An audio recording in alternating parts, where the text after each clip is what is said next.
sadness I feel in the action I was compelled today to make. There's more than just common sense. Soviet Union. The future of civilization depends on what we do.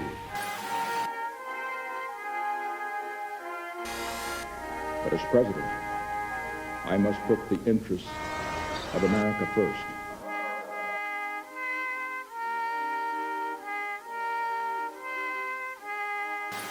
But they cannot touch the foundation of America.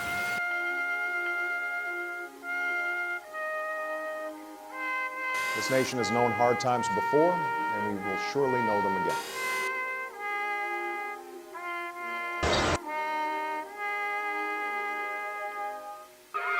We cannot afford to be so politically correct anymore.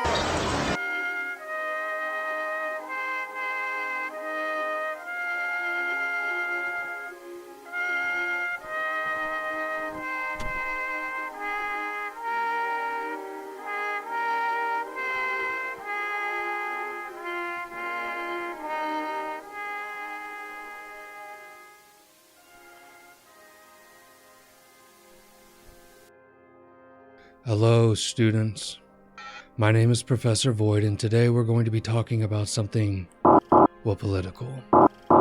We're going to be talking about the United States government.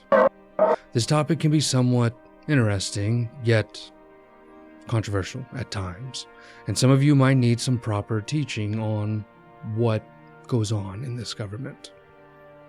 And knowledge is power, so let's fight power with power, or fire with fire. The first thing that comes to mind with the government is the trust or lack of trust there is with humans guiding other humans. Yet, of course, you still rely on a group of humans to dedicate what other humans should do. It's humans using their natural hypocrisy against themselves. Whether it's more prominent civilizations or smaller, sophisticated ones, no matter what, they all end up failing because of the typical constant variable, which is humans made human civilization, law and order, things that fall through rebellion, schemes, and cutthroat tactics.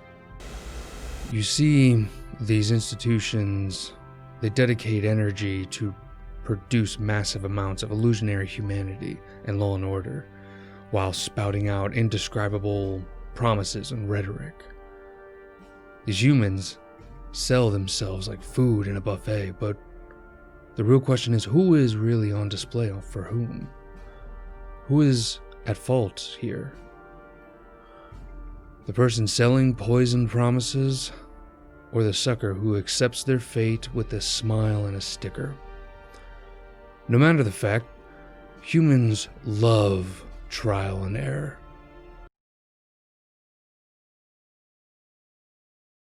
Are you sure about that? Let us begin this discussion on the illusionary monster of checks and balances, the U.S.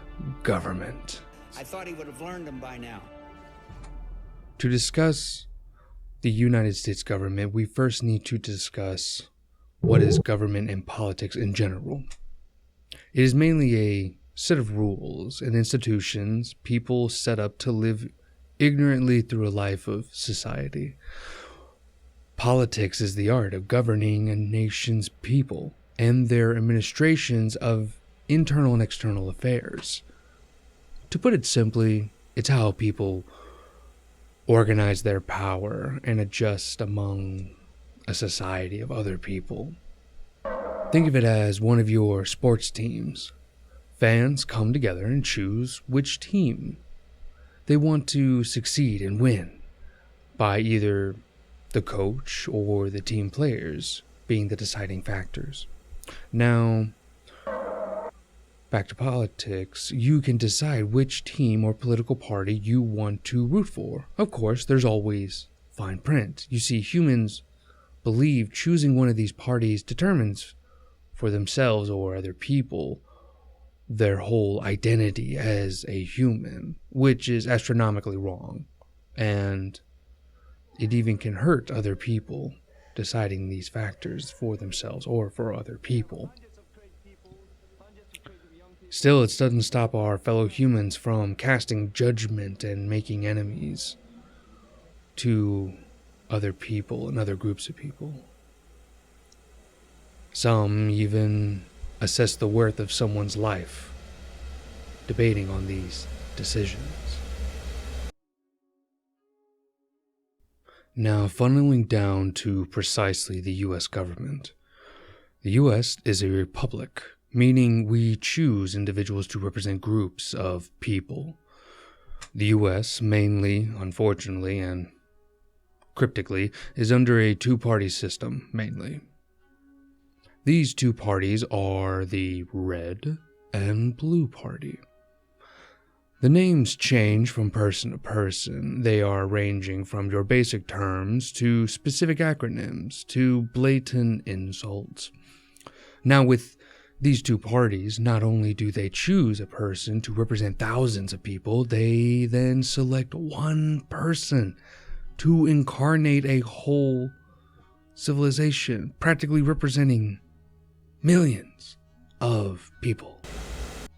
This person we're talking about is called the President, and they can rule, serve their people for up to 8 years. Usually a president serves for 4 years, or the proper wording would be a term. But if the people like them and they would like to double down and vote them in a second term and see what happens, well, of course that's up to the people. The president is the head of one of the branches we'll be discussing, the executive branch. Let's dive deeper into this part of the government. The executive branch is where your ruler resides among you, all tucked away in that marble shelter. The primary purpose of the executive branch is to carry out laws. The president's job is to lead your country. He or she is the head of state, the leader of the federal government, and the commander-in-chief of the United States Armed Forces. Right underneath the hierarchy, starting with the president, and right underneath them is the vice president. This is the president's right-hand man or woman. If the president is unable to serve, let's say some unfortunate sickness or assassination was to occur, then the vice president becomes president. The vice president can be elected and serve an unlimited amount of 4-year terms as vice president, even under a different presidency. Always next to the head honcho's head, whispering advice. Focusing now on the subordinates of the ruler and vice ruler, the cabinet. The cabinet serves as advisors to the president. They include the vice president, heads of the executive departments, and other higher-ranking government officials. Other cabinet members are nominated by the president and must be approved by a simple majority of the Senate, 51 votes of all 100 senators.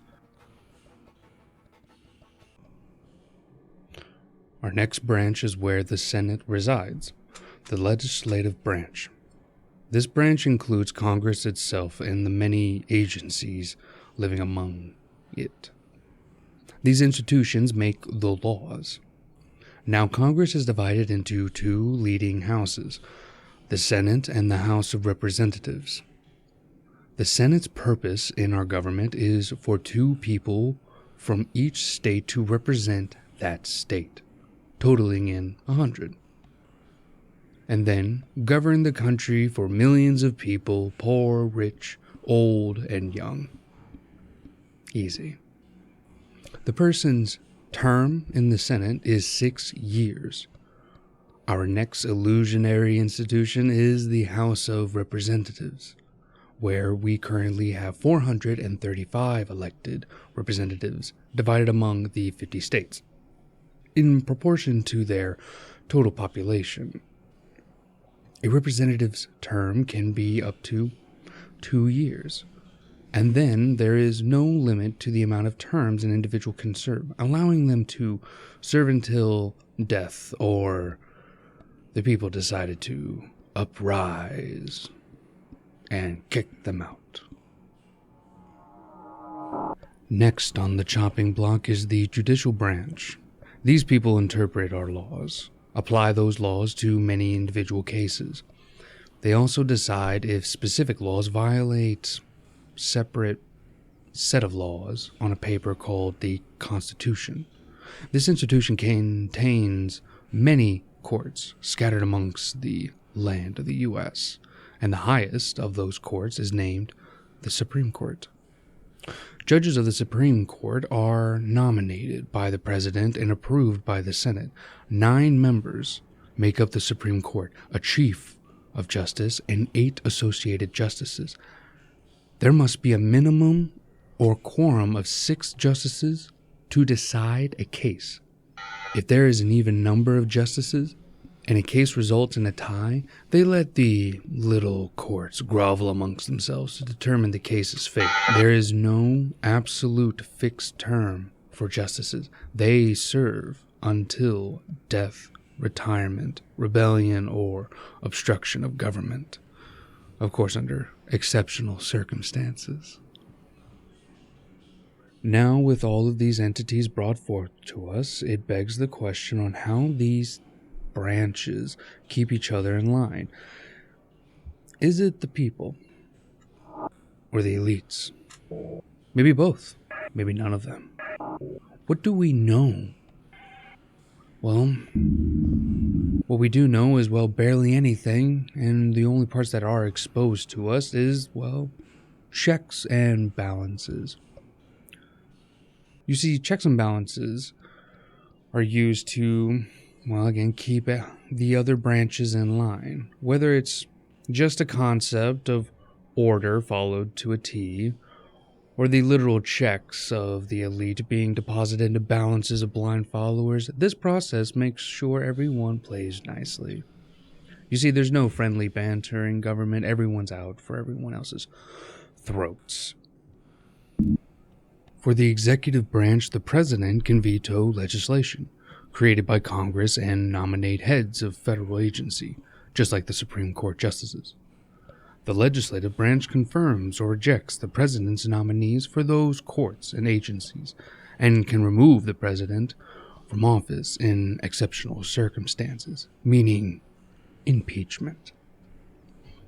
The judicial branch allows the Supreme Court's justices nominated by the president and confirmed by the Senate to overturn unconstitutional laws.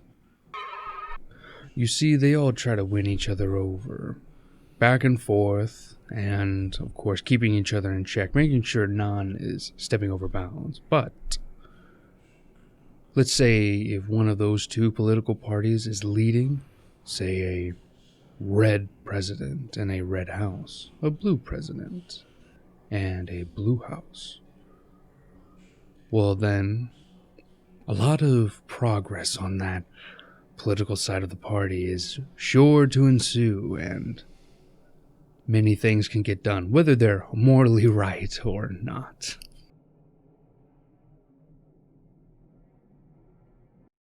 Order. Order and law is something that humans realize they need in their life.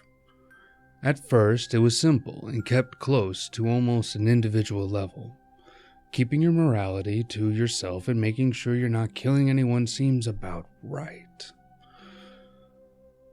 Back then, it was plain and simple. But like a virus, the human population grew and festered. It became greedy and complicated. They got smarter. Their weapons got bigger. Their ambitions and egos got cloudy. Next thing you know, they need more prominent entities to take care of them, but in a more philosophical and strong-armed way. You see, for some, a government is a comfort blanket encasing them in a sweet warmth.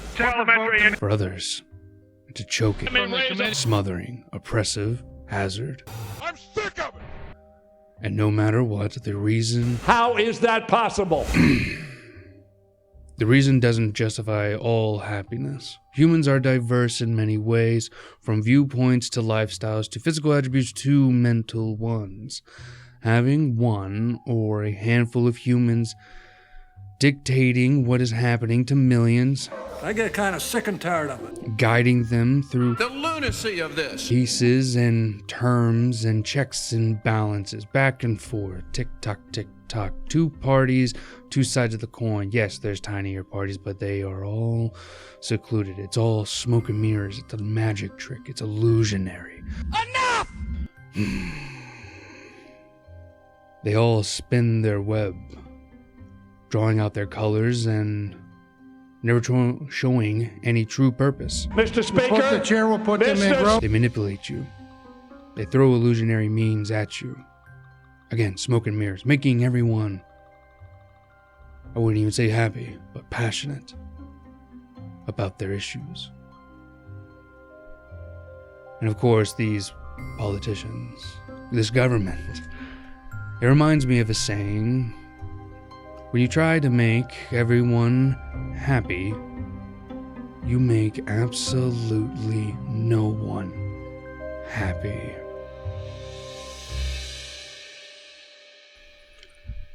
Thank you all so much for listening in on today's session.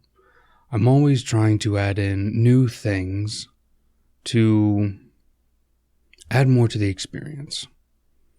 If you enjoyed today's session, please tell me.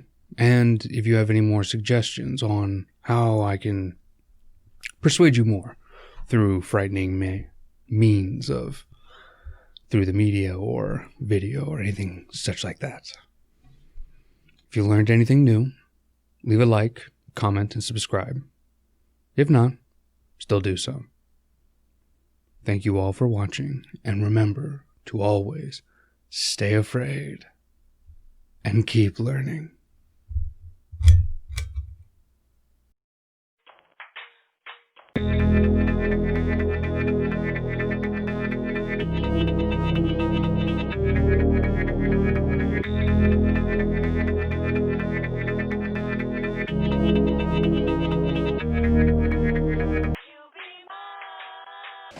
Fuck, that's good.